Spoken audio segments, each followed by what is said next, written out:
Terkadang yang menghancurkan diri kita bukanlah dunia luar, bukan karena mereka jahat, tapi karena kita sendiri terlalu sering membuka pintu yang seharusnya tetap tertutup. Bukan musuh yang membocorkan rahasiamu, tapi mulutmu sendiri. Kamu mungkin hanya bermaksud berbagi, ingin dimengerti, atau sekadar mencari telinga yang mau mendengar. Tapi tahukah kamu, setiap kali kamu menceritakan terlalu banyak hal tentang dirimu, kamu sedang memberi orang lain peta untuk melukaimu. Orang yang tidak menyukaimu akan menggunakannya untuk menjatuhkanmu. Orang yang iri padamu akan memelintir ceritamu. Dan bahkan orang yang peduli padamu bisa tanpa sengaja menilai, mengasihani, atau membatasi dirimu karena cerita yang kamu buka. Kita hidup di zaman di mana setiap orang ingin dilihat, didengar, dan divalidasi. Tapi semakin kamu berusaha menjelaskan siapa dirimu, semakin kabur sebenarnya siapa kamu di dalam. Kamu kehilangan misteri. Kamu kehilangan kendali, dan perlahan, kamu kehilangan daya tarik yang lahir dari ketenangan dan kebijaksanaan. Filsafat Stoik berkata, diam bukan berarti lemah, diam berarti kamu memilih perang yang layak untuk dilawan. Menahan diri untuk tidak selalu bercerita bukan bentuk dingin, itu bentuk kekuatan, karena hanya orang yang benar-benar kuat yang bisa menahan keinginan untuk menjelaskan dirinya pada dunia. Video ini bukan mengajarkanmu untuk menjadi tertutup, tapi untuk menjadi berdaulat atas siapa yang boleh tahu tentang dirimu dan siapa yang tidak, karena tidak semua orang pantas tahu ceritamu. Dan di akhir video nanti, akan ada satu hal paling penting yang seharusnya tak pernah kamu bagikan, bahkan kepada orang yang kamu cintai sekalipun. Sekarang, mari kita mulai. Inilah 12 hal yang sebaiknya kamu berhenti ceritakan kepada siapapun. Pertama, luka dan rasa sakitmu bukan untuk semua orang. Ada luka yang memang tidak untuk dibagikan, bukan karena kamu harus pura-pura kuat, tapi karena tidak semua orang mampu menampung kedalaman yang kamu bawa. Di dunia yang sibuk menilai bukan memahami, bercerita tentang luka bisa jadi seperti membuka dada di tengah keramaian. Semua melihat, tapi tak ada yang benar-benar peduli. Kamu mungkin berpikir berbagi membuatmu lega, tapi seringkali yang kamu cari bukan kelegaan, melainkan validasi. Seseorang yang berkata, "Aku paham kamu." Namun kenyataannya, sebagian orang hanya ingin tahu agar mereka tidak ketinggalan gosip. Mereka mendengarkan bukan untuk memahami, tapi untuk membandingkan. Bukan untuk menolong, tapi untuk merasa lebih baik dari dirimu. Ada kalanya kesedihanmu terlalu berharga untuk dijadikan bahan percakapan ringan. Marcus Aurelius pernah menulis, "Lihatlah sekelilingmu. Dunia ini penuh orang yang hanya separuh sadar akan dirinya sendiri. Mengapa kamu menyerahkan hatimu pada mereka?" Dan di sanalah kebijaksanaan dimulai, ketika kamu sadar bahwa tidak semua telinga pantas mendengar isi dadamu. Kamu tidak perlu menjelaskan mengapa kamu terluka. Tidak semua luka butuh saksi, beberapa hanya butuh keheningan agar bisa sembuh. Menangislah jika perlu, tapi jangan menjadikan air mata sebagai alat untuk mendapatkan kasih sayang. Karena setiap kali kamu mempublikasikan rasa sakit, kamu sedang menukar martabatmu dengan simpati yang fana. Kendalikan narasimu sendiri. Pilih kepada siapa kamu berbicara, bukan karena kamu sombong, tapi karena kamu menjaga dirimu dari salah paham yang tidak perlu. Dalam stoikisme, ketenangan bukan berarti menahan emosi, tapi memilih tempat yang tepat untuk melepaskannya. Luka yang kamu rawat dalam diam akan tumbuh menjadi kekuatan yang tak bisa dimengerti siapapun, tapi akan terasa dalam cara kamu menatap, berbicara, dan bersikap. Kamu tidak berutang cerita kepada siapapun, dan mungkin inilah kedewasaan yang sesungguhnya. Ketika kamu berhenti ingin didengarkan, dan mulai menemukan ketenangan dalam memahami dirimu sendiri. Jadi simpan sebagian dari lukamu, bukan untuk disembunyikan, tapi untuk dijaga agar tetap suci, agar tidak setiap tangan yang menyentuhnya meninggalkan noda baru. Kedua, kekurangan dan ketakutan terdalammu. Ada bagian dalam dirimu yang rapuh, lemah, dan belum selesai, tapi bukan berarti dunia harus tahu semuanya. Kita hidup di zaman di mana kerentanan sering disalahartikan.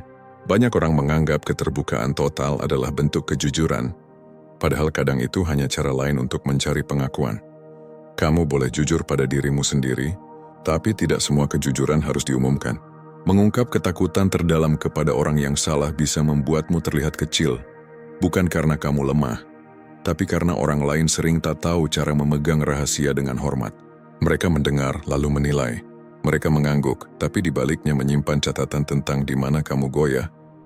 Ketakutan dan kekurangan adalah medan latihan bagi jiwa, bukan bahan tontonan. Epictetus berkata, "Jangan katakan kepada orang lain apa yang kamu takuti, tapi hadapilah hingga kamu tak lagi takut." Artinya, keberanian tidak tumbuh dari simpati orang lain, tapi dari pertempuran sunyi yang kamu jalani sendiri. Ketika kamu terlalu sering membicarakan ketakutanmu, kamu tanpa sadar memberinya kekuatan. Kata-kata memperkuat apa yang diulang, dan semakin kamu menyebutnya, semakin ia berakar. Orang bijak tahu kapan harus diam, bukan karena mereka tidak punya ketakutan, tapi karena mereka menolak memberi panggung bagi kelemahan itu. Ada perbedaan besar antara menyembuhkan dan mengekspos. Menyembuhkan berarti mengenali bagian yang lemah dan memperbaikinya dalam diam. Mengekspos berarti menayangkannya demi perhatian dan belas kasihan yang sementara. Padahal, orang tidak akan menolongmu selamanya. Hari ini mereka peduli, besok mereka sibuk dengan hidupnya sendiri. Kekuranganmu bukan kutukan, ia adalah guru. Ketakutanmu bukan musuh. Ia adalah penunjuk arah tentang bagian mana dalam dirimu yang butuh dikuatkan. Tapi jika kamu membagikannya kepada sembarang orang, kamu memberi mereka senjata untuk menilai, bahkan melukaimu lagi di waktu lain. Kendalikan ceritamu, tidak ada salahnya tampak biasa di luar, sementara kamu memperbaiki badai di dalam, karena kedewasaan bukan berarti tanpa kekurangan, melainkan tahu kapan dan kepada siapa kamu boleh rapuh. Jadi, biarkan sebagian dari dirimu tetap menjadi rahasia, bukan karena kamu berpura-pura kuat, tapi karena kamu sedang membangun kekuatan itu dalam diam. Ketiga, kesalahan masa lalu yang sudah kamu tebus. Tidak ada manusia yang bebas dari kesalahan, tapi anehnya, banyak orang yang sudah menebus masa lalunya, tetap merasa perlu menceritakannya lagi dan lagi, entah untuk menjelaskan diri, membuktikan bahwa mereka telah berubah, atau sekadar mencari pengampunan tambahan dari orang lain. Padahal ketika kamu terus membuka luka lama yang sudah sembuh, kamu hanya menghidupkan kembali rasa sakit yang seharusnya sudah mati. Ada kesalahan yang cukup ditebus dengan tindakan, bukan cerita. Ketika kamu telah memperbaiki diri, meminta maaf dan belajar, maka kamu sudah melakukan bagianmu. Dunia tidak perlu tahu sisanya, karena kebaikan yang diucapkan untuk menghapus kesalahan justru mengikatmu pada masa lalu yang seharusnya sudah kamu tinggalkan. Marcus Aurelius pernah menulis, "Seseorang tidak harus selalu menjelaskan dirinya. Hiduplah dengan cara yang membuat penjelasan menjadi tidak perlu." Artinya, jika kamu memang berubah, biarkan perubahanmu yang berbicara, bukan mulutmu. Namun ego sering menggoda kita untuk membuktikan. Kamu ingin orang lain tahu bahwa kamu bukan lagi orang yang sama. Kamu ingin dihargai karena telah berjuang keras memperbaiki kesalahanmu. Tapi tahukah kamu, semakin kamu mencari pengakuan dari manusia, semakin kamu menunda kebebasan dari masa lalumu sendiri. Orang lain mungkin memaafkanmu, tapi belum tentu melupakan. Dan setiap kali kamu mengungkitnya, mereka diingatkan lagi tentang sisi yang ingin kamu hapus. Dalam jangka panjang, kamu bukan sedang membangun kepercayaan, tapi memperpanjang bayangan kesalahanmu sendiri. Ada kekuatan yang luar biasa dalam diam dan integritas. Kamu tidak perlu menceritakan prosesmu untuk dianggap berubah, karena orang yang benar-benar berkembang tidak punya waktu menjelaskan. Mereka sibuk menjadi versi baru dari dirinya. Kesalahanmu bukan kutukan, itu bagian dari proses menjadi manusia. Tapi setiap kali kamu menceritakannya untuk mencari validasi, kamu sedang mengikat rantai di kaki sendiri dan memanggil masa lalu untuk menahanmu. Kamu sudah menebusnya, kamu sudah belajar darinya. Sekarang tugasmu bukan lagi menjelaskan, tapi hidup dengan cara yang membuat penjelasan tidak relevan. Biarkan masa lalumu diam dan biarkan perubahanmu bersuara. Keempat, rencana hidup dan ambisimu yang belum terjadi. Salah satu kesalahan paling umum yang dilakukan orang ambisius adalah ini. Mereka terlalu cepat membicarakan rencananya sebelum ia menjadi kenyataan. Mereka ingin orang lain tahu bahwa mereka sedang merancang sesuatu yang besar. Sebuah mimpi, proyek, atau langkah besar dalam hidup. Tapi setiap kali kamu membicarakan sesuatu yang belum terjadi, kamu sedang membuang sebagian energi yang seharusnya digunakan untuk mewujudkannya. Kamu mungkin mengira bahwa berbagi rencana membuatmu lebih termotivasi. Padahal seringkali justru sebaliknya, otakmu sudah mendapat sedikit kepuasan sosial hanya dengan menceritakannya. seolah kamu sudah melangkah, padahal belum, dan pada titik itu semangatmu mulai menurun. Energi eksekusi bocor karena ego sudah lebih dulu merasa puas didengar. Orang bijak tidak membicarakan arah langkahnya, mereka membiarkan hasilnya menjadi pengumuman, seperti kata Seneca, tindakan bukan janji yang menunjukkan siapa dirimu. Selain itu, tidak semua orang yang mendengarkanmu berharap kamu berhasil. Sebagian mungkin diam-diam iri, sebagian lain ingin melihatmu gagal agar mereka merasa lebih baik tentang dirinya sendiri. Dan tanpa kamu sadari, kamu membuka pintu bagi opini, keraguan, dan pengaruh yang bisa mengacaukan fokusmu.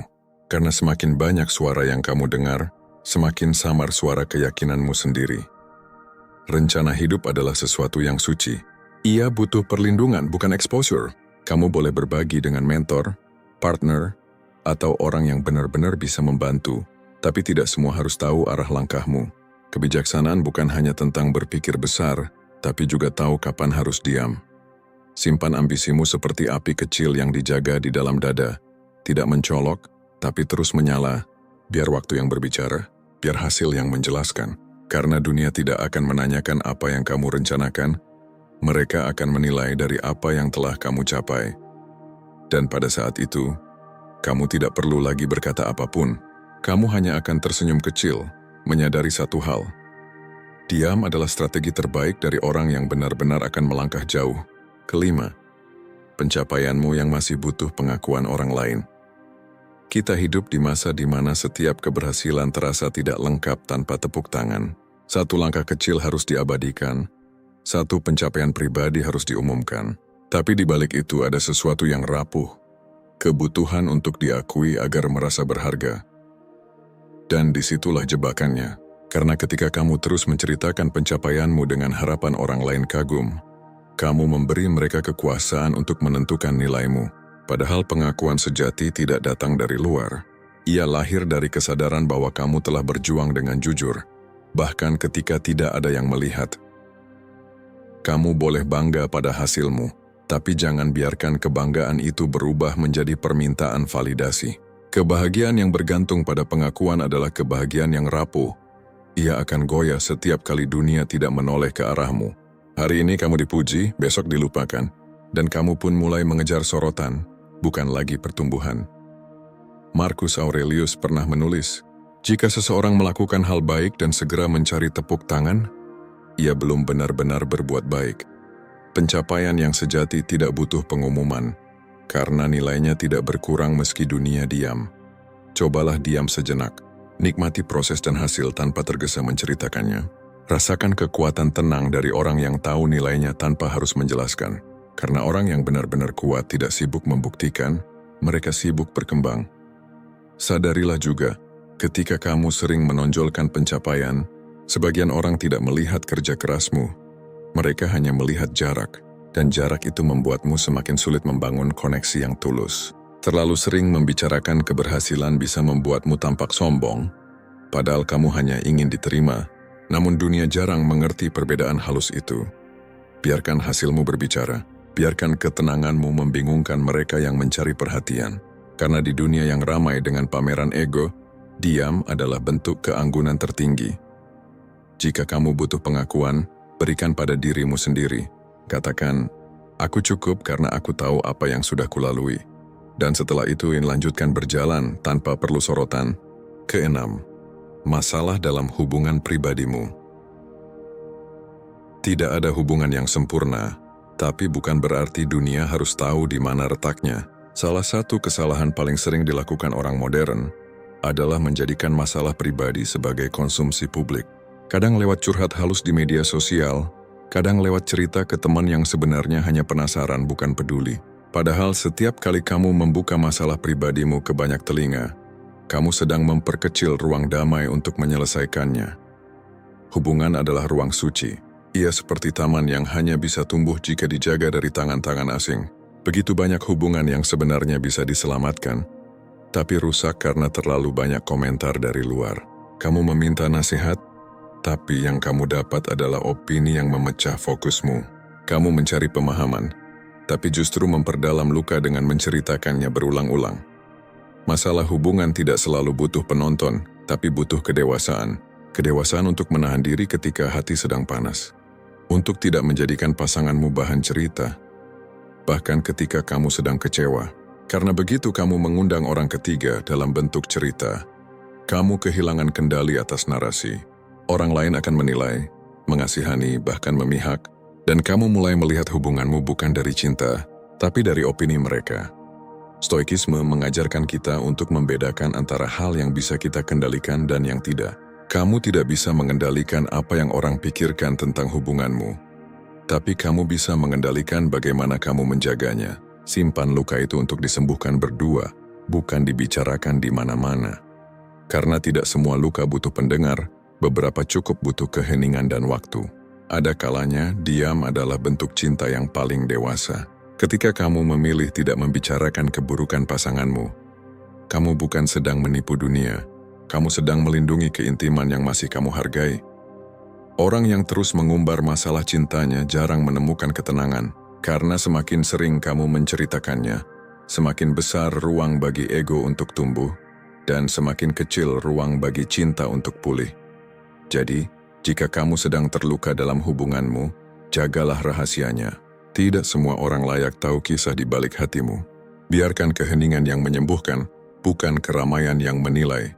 Ketujuh, konflik atau permusuhan dengan orang lain. Kita semua pernah disakiti, dikhianati, atau disalahpahami. Dan naluri pertama manusia adalah membalas. Jika bukan dengan tindakan, maka dengan kata-kata. Kamu ingin orang lain tahu siapa yang salah. Kamu ingin dunia tahu siapa yang melukaimu.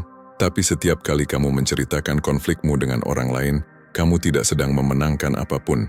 Kamu hanya memperpanjang peperangan di dalam dirimu. Ada kalanya diam lebih tajam dari 1000 argumen. Ketika kamu tidak membicarakan mereka yang menyakitimu, kamu merebut kembali kekuatanmu. Karena mereka hanya bisa menguasaimu selama kamu masih bereaksi terhadap keberadaan mereka. Marcus Aurelius menulis, cara terbaik membalas orang yang berbuat jahat padamu adalah dengan tidak menjadi seperti mereka. Kalimat itu sederhana, tapi dalamnya menembus ego. Ego selalu ingin menjelaskan, ingin didengar, ingin menang. Tapi jiwa yang sudah damai hanya ingin satu hal, bebas. Konflik yang kamu ceritakan ke banyak orang tidak akan menyelesaikan apapun. Sebaliknya, ia hanya memperluas luka dan memperkeruh persepsi. Kamu tidak tahu siapa yang diam-diam menyebarkannya, menambah bumbu, atau menjadikannya bahan penilaian terhadapmu. Sementara kamu sibuk menjelaskan, reputasimu perlahan terkikis oleh kata-katamu sendiri. Kendalikan narasimu dengan ketenangan. Ketika orang bertanya, kamu tidak perlu menjelaskan panjang lebar. Cukup katakan, ada hal yang terjadi, tapi aku memilih untuk tenang. Itu bukan kelemahan, itu kebesaran jiwa. Orang yang masih butuh menjatuhkan orang lain untuk terlihat benar, belum benar-benar berdamai. Tapi orang yang mampu diam, mampu memaafkan, mampu berjalan tanpa dendam, merekalah yang benar-benar menang. Konflik tidak akan menghancurkanmu, tapi kebiasaan membicarakannya akan. Karena semakin sering kamu mengulang kisah itu, semakin kamu memberi ruang bagi luka untuk tumbuh, bukan sembuh. Jadi biarkan mereka berbicara, biarkan dunia menebak. Kamu tidak perlu klarifikasi untuk membuktikan bahwa kamu baik. Cukup terus berjalan dengan tenang, karena waktu punya cara paling elegan untuk membungkam kebohongan. Pada akhirnya, orang yang paling tenanglah yang menang. Kedelapan, opini pribadimu tentang orang yang tidak sejalan denganmu. Tidak semua perbedaan perlu dijelaskan, dan tidak semua ketidaksukaan perlu diumumkan. Namun di era media sosial, banyak orang merasa wajib bersuara tentang apapun, bahkan hal-hal yang sebenarnya tidak menyentuh hidupnya secara langsung. Kamu mungkin berpikir sedang jujur, padahal kadang kamu hanya sedang terjebak dalam ego yang ingin terlihat lebih benar. Kamu tidak perlu mengomentari setiap orang yang tidak sejalan denganmu. Tidak semua orang harus berpikir, memilih, atau hidup seperti yang kamu anggap benar. Ketika kamu terlalu sering menilai atau menceritakan keburukan orang lain, yang kamu tunjukkan bukan kekuatan moral, melainkan kegelisahan batin. Karena orang yang benar-benar damai tidak sibuk menyoroti kekurangan orang lain. Epictetus pernah berkata, ketika seseorang berbuat salah, jangan terburu menilainya. Bertanyalah dulu, apakah aku pernah melakukan hal yang sama atau setidaknya berkeinginan melakukannya? Kalimat ini mengingatkan kita Introspeksi lebih berguna daripada ekspresi. Setiap opini yang kamu keluarkan tentang orang lain memperlihatkan lebih banyak tentang dirimu daripada tentang mereka. Dan semakin kamu sering bicara tentang orang yang kamu tidak suka, semakin kamu memberi mereka tempat dalam pikiranmu. Ironis, bukan? Orang yang kamu tidak hormati justru hidup gratis di kepalamu, karena kamu sendiri yang memberinya ruang melalui pembicaraanmu. Berhentilah menjadikan ketidaksukaan sebagai identitas. Kamu tidak perlu menegaskan siapa yang salah hanya untuk merasa benar. Terkadang, membiarkan orang lain tetap dengan jalannya adalah bentuk kebijaksanaan tertinggi. Karena tidak semua perbedaan harus diubah, sebagian cukup diterima dengan tenang. Kamu akan mulai merasakan kedamaian ketika berhenti ingin mengoreksi dunia. Kamu tidak lagi ingin menang argumen, karena kamu tahu, kemenangan sejati bukan ketika orang lain kalah, tapi ketika kamu tetap tenang meski berbeda pandangan. Simpan opinimu seperti kamu menjaga energi. Gunakan hanya ketika ia benar-benar bermanfaat, bukan untuk memuaskan ego. Karena setiap kata yang keluar darimu membentuk siapa kamu di mata dunia, dan lebih dari itu, di mata dirimu sendiri. Dan ingatlah, kadang, keheningan jauh lebih berwibawa daripada kebenaran yang diucapkan dengan amarah. Kesembilan, rahasia orang lain yang diceritakan kepadamu. Ada kepercayaan yang nilainya jauh lebih tinggi dari uang, kekuasaan, atau jabatan, kepercayaan untuk memegang rahasia orang lain. Namun sayangnya banyak orang belum cukup dewasa untuk memahami maknanya. Mereka menganggap cerita orang lain sebagai bahan percakapan, bukan amanah. Padahal setiap rahasia yang diungkapkan kepadamu adalah beban kehormatan, bukan hiburan. Ketika seseorang memilih menceritakan luka, ketakutan, atau kesalahannya padamu, itu berarti dia melihatmu sebagai tempat yang aman. Dan ketika kamu menceritakannya kembali, bahkan hanya sedikit, bahkan dengan dalih tanpa menyebut nama, kamu sedang meruntuhkan kepercayaan itu. Kamu bukan sekadar menyebarkan cerita, kamu sedang menodai nilai dirimu sendiri. Marcus Aurelius pernah menulis, "Jadilah seperti batu karang yang ombak tak mampu guncangkan." Rahasia orang lain adalah ujian bagi keteguhan karang dalam dirimu. Bisakah kamu tetap diam meski rasa ingin bicara begitu besar? Bisakah kamu menahan diri meski tahu bahwa cerita itu menarik, dan kamu akan terlihat dekat dengan banyak orang jika membagikannya? Menjadi orang yang dipercaya bukan hal kecil. Itu menunjukkan integritas, dan integritas jarang dimiliki. Seseorang yang bisa menjaga rahasia akan selalu dihormati bahkan tanpa banyak bicara. Karena dunia ini sudah penuh dengan orang yang pandai berbicara, tapi miskin kemampuan untuk diam. Rahasia adalah seperti api kecil, jika dijaga, ia memberi hangat. Tapi jika dibuka, ia bisa membakar semua yang menyentuhnya. Dan anehnya, orang yang membocorkan rahasia orang lain biasanya juga kehilangan kepercayaan dari lingkungannya, bahkan tanpa disadari. Sebab siapa yang berani menitipkan rahasia pada seseorang yang tak bisa menahan lidahnya? Belajarlah menjadi tempat yang aman, bukan karena kamu harus menanggung beban semua orang, tapi karena kamu cukup kuat untuk tidak menambah luka mereka. Ketenanganmu akan membuatmu disegani, bukan karena kamu tahu banyak hal, tapi karena kamu tidak perlu mengatakannya.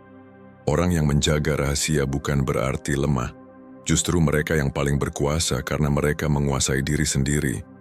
Jadi, jika ada seseorang yang mempercayakan ceritanya padamu, dengarkan dengan hati, simpan dengan hormat, dan biarkan sunyi menjadi bentuk terindah dari rasa hormat itu. 10. Uang, gaji, atau aset yang kamu miliki. Uang memang tidak menentukan nilai manusia, tapi cara kamu memperlakukan uang sering kali mencerminkan kedewasaanmu. Dan salah satu tanda kedewasaan itu adalah, kamu tidak perlu membicarakan seberapa banyak yang kamu punya. Banyak orang merasa perlu menyebutkan nominal gaji, harga barang, atau aset yang dimiliki. Entah untuk menunjukkan keberhasilan, atau sekadar mencari pengakuan bahwa mereka sudah sampai di titik tertentu. Namun setiap kali kamu mengumbar angka, kamu membuka dua hal sekaligus. Rasa iri orang lain dan celah untuk dihakimi. Kamu mungkin mengira keterbukaan itu jujur, padahal seringkali ia hanya bentuk halus dari kesombongan atau ketidakamanan. Kamu ingin orang tahu bahwa kamu tidak kalah, tapi ironisnya, orang yang benar-benar makmur tidak pernah sibuk membicarakan kekayaannya. Mereka terlalu fokus menjaganya, menumbuhkannya, dan memakainya dengan bijak. Uang adalah alat, bukan identitas. Begitu kamu menjadikannya bahan cerita, kamu mulai mengikat harga dirimu pada nilainya.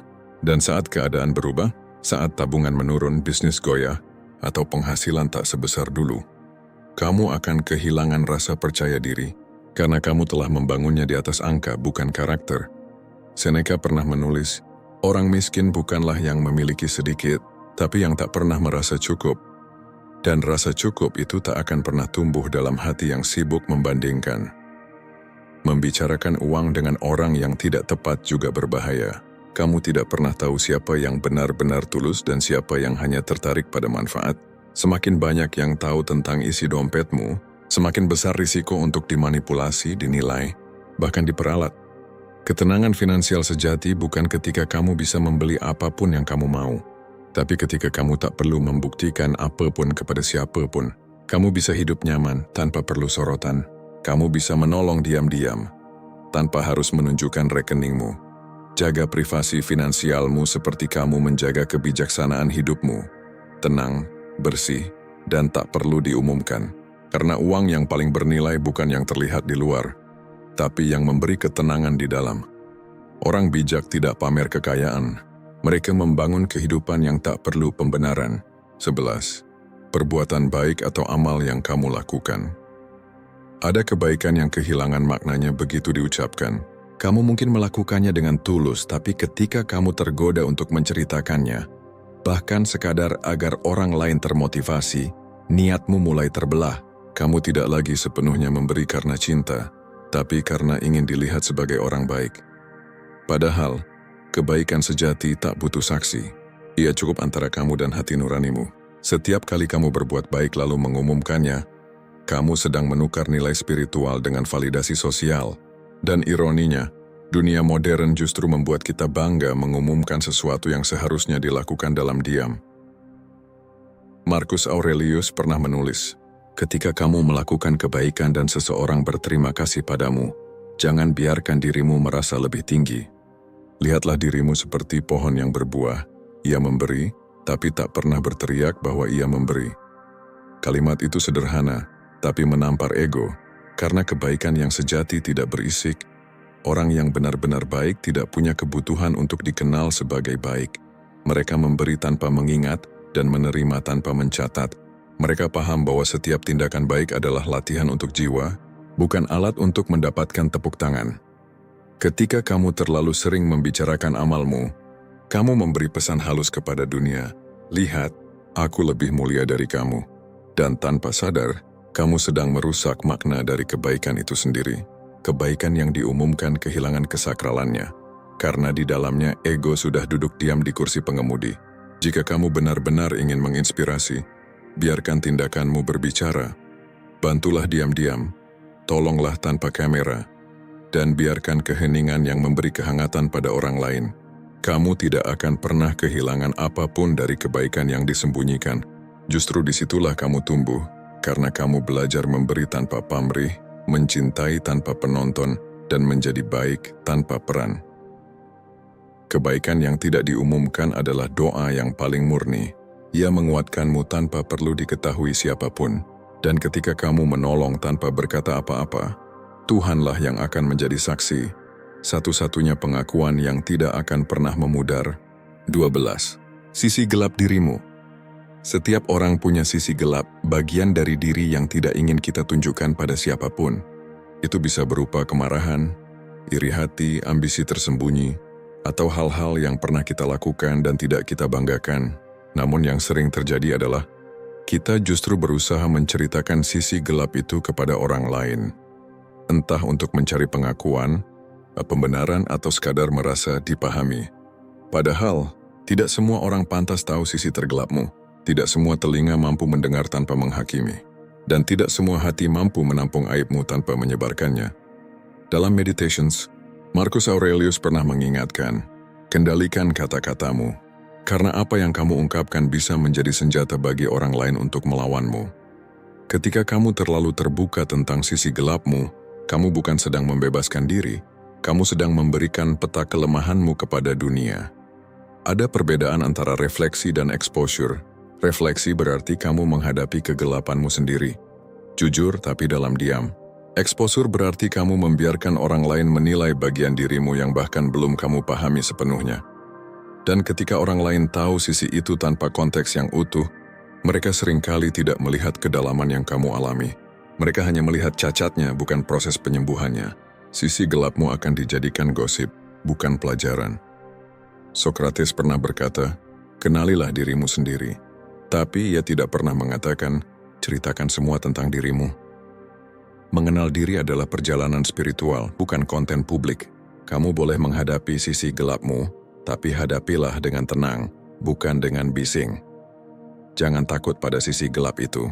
Ia bukan musuh yang harus disembunyikan seumur hidup, tapi bukan juga sesuatu yang harus diumumkan. Sisi gelap adalah bagian dari keseimbangan.